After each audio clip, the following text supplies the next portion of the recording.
नाही त्याचा आनंद त्या ठिकाणी बाळूमामाला आहे.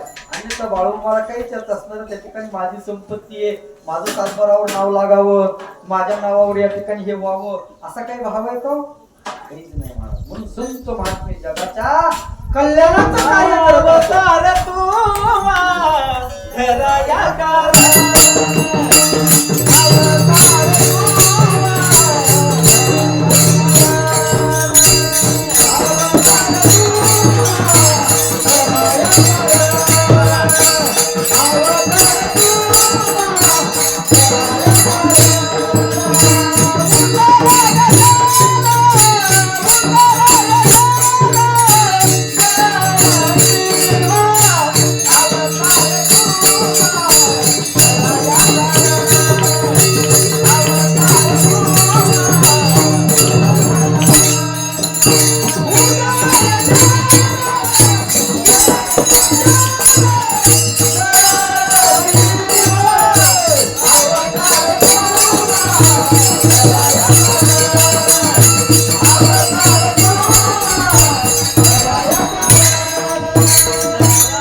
जीवांचा उद्धार करण्यासाठी संत महात्म्याचा काय होता तो अवतार होता नाही का केला आहे का? बाळूमामाचं चरित्र बघा तुम्ही.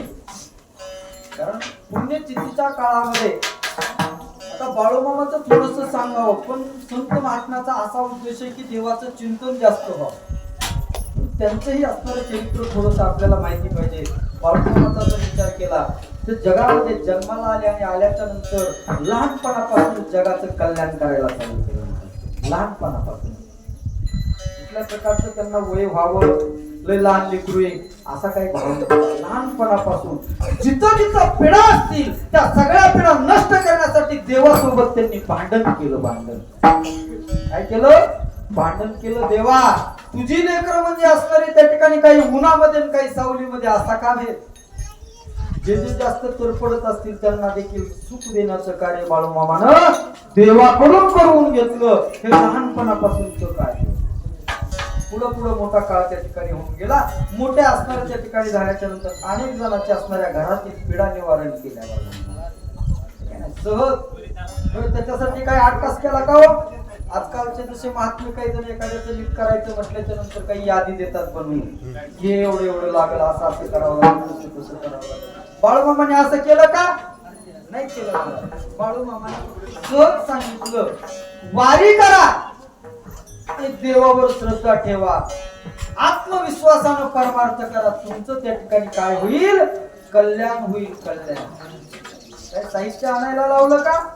नाही लावलं महाराज. काहीच काय त्या ठिकाणी अनेक समस्या बाळूमामाकडे त्या ठिकाणी जायच्या. कोणाला पीडा होऊ लागलेली आहे, कोणाच्या घरामध्ये सुख नाही, कोणाला संतती होत नाही, कोणाला काही होत नाही, अशा पीडा अनेक बाळूमामाकडे गेल्या. पण बाळूमामाच्या मुखातून शब्द निघाला की त्या पीडेतून तो साधक त्या ठिकाणी बाहेर निघायचा. कृपादान केले संती, कृपादान केले.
कल्पांतीही सरेना, ठीक आहे ना, कधी संपत नाही महाराज.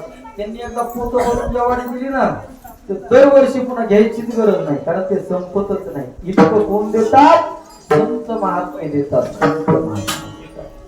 आणि असं कार्य कुणी केलं तर बाळूमामाने केलंय का. अनेक समस्या आहेत महाराज. आता सगळ्या समस्या काही सांगत बसत नाही, कारण सगळ्या समस्या सांगण्यापेक्षा प्रत्येकाला अनुभव यावा. अनेक समस्या आहेत.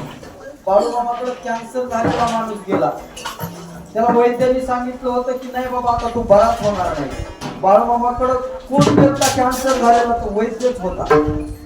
कोण होता? डॉक्टर होता, स्वतः डॉक्टर. बाबा तुला आमचं औषध जमल का? दिलं काय म्हणतात तर घुरकी चटणी. काय दिलं होतं औषध? घुरकी चटणी दिली होती, कारण त्या संत महात्म्याच्या हातून मिळालेलं ते औषध आहे. आणि मग घडलं काय तर त्याचा कॅन्सर राहिला महाराज. बरं मग कॅन्सर वर औषध सोपं आहे, घरीच आहे आपल्या. कॅन्सर झाल्यावर डॉक्टर कडे जायचीच गरज नाही. त्याचा अर्थ असा नाही महाराज, कारण ते आलं कोणाकडून याला महत्व आहे. आलं कोणाकडून, दिलं कोण याला महत्व. म्हणून संत बाळूमामाने एवढंच नाही महाराज, काही जणांना संतची होत नव्हती ना तर ते जायचे. एका प्रसंग असा आहे, वयोवृद्ध होऊस तर संतती झाली नाही आणि शेवटी बाळूमामाच्या असणाऱ्या जिथं मेंढ्या तिथं गेला तो. काही लोकांनी सांगितलं की दा बाळूमामाकडे तुला संतती होईल. गेला, पण बाळूमामाकडे आल्याच्या नंतर त्याला बाळूमामा ओळखलं. लय कटाळास म्हणले फिरू फिरू, हे का नाही, आता आलास का काय? होऊन जाईल. काय होईल? राहिला. अनेक काळ निघून गेला तरी त्याला संतती झाली नाही. शेवटी बाळूमामा एकदा पिढी वडीत बसले होते. पिढी त्या साधकाला सांगितलं, वर एक चुरका, तुला संतती होऊन जाईल. एका चुरक्यामध्ये संतती देणारा बाळूमामा. तर मग बिड्या वडल्यावर लेकर होतात का काय? असा त्याचा अर्थ. साधनेचं फळ आहे. कशाचं फळ आहे? साधनेचं फळ आहे. पैसे बळ नाही आणि काटे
दुसऱ्यामध्ये नाही.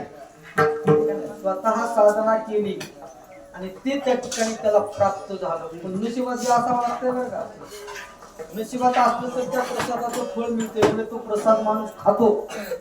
मी माझ्या पदरचं सांगत, जडभरत राजा त्या ठिकाणी होऊन गेला.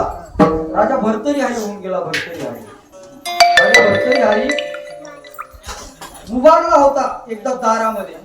कसं मिळत नाही याच्याबद्दल तुम्हाला उदाहरण सांगतो. दारात उभारला होता आणि उभारल्याच्या नंतर त्याच्या दारावरून एक साधू चालला होता. साधू आणि साधूनं अरण्यामध्ये जाऊन 12 वर्ष तप केलं होतं आणि त्या तपाचं सामर्थ्य एका आंब्यामध्ये भरलं होतं.